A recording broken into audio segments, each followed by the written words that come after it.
Hi students. Here we are, week 3, introduction. Now we're going to get familiar with Metasoft Clinical. I'm pretty sure that most of you have heard of Metasoft software. Metasoft has been around for a very long time, but Metasoft Clinical is the name that they give to describe the integrated program.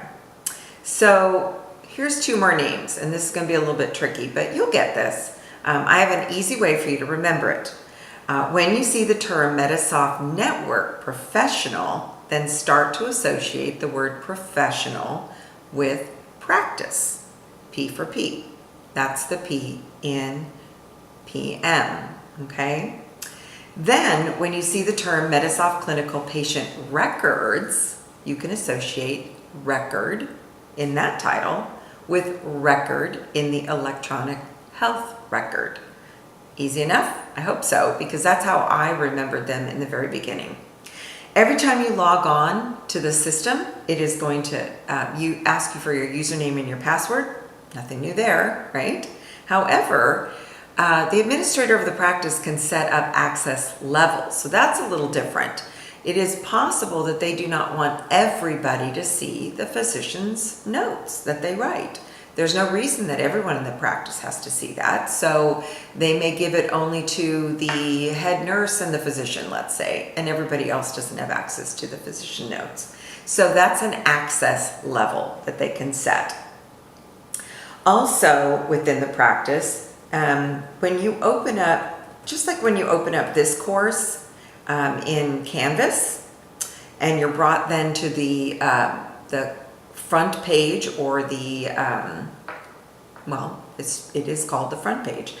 MCPR, and that was which one again? R for record, will open to a main screen. So that main screen is often called a dashboard. I'm sure you've seen the dashboard within Canvas.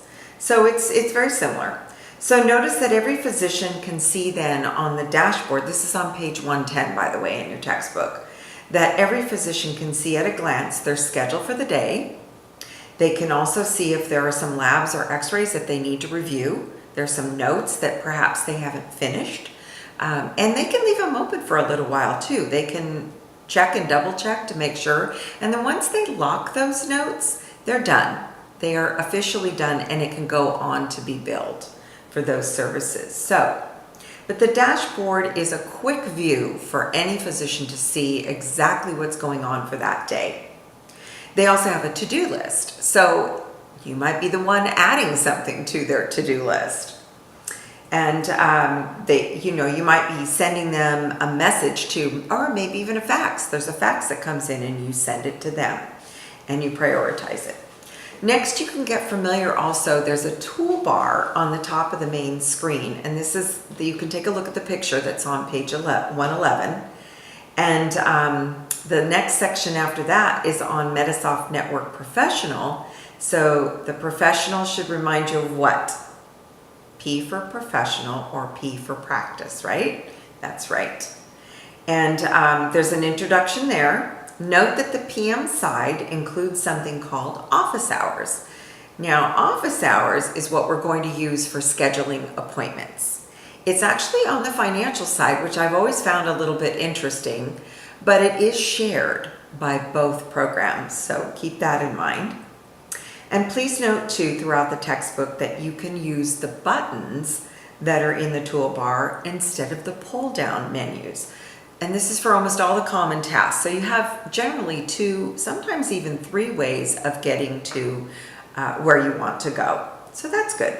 Lastly, I want to say that as we begin the very first step of the medical documentation and billing cycle, that is the pre-encounter stage. This starts on page 117.